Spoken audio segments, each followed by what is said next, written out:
இயேசுவின் அன்பிதயங்களுக்கு காலை வணக்கம். இந்த நாள் உங்களுக்கு ஆசீர்வாதமாக அமைய வாழ்த்துக்கள்.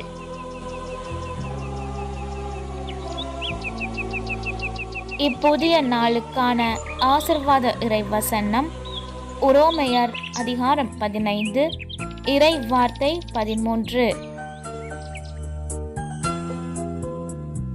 எதிர்நோக்கை தரும் கடவுள் நம்பிக்கையால் உண்டாகும் பெரும் மகிழ்ச்சியாலும் அமைதியாலும் உங்களை நிரப்புவாராக.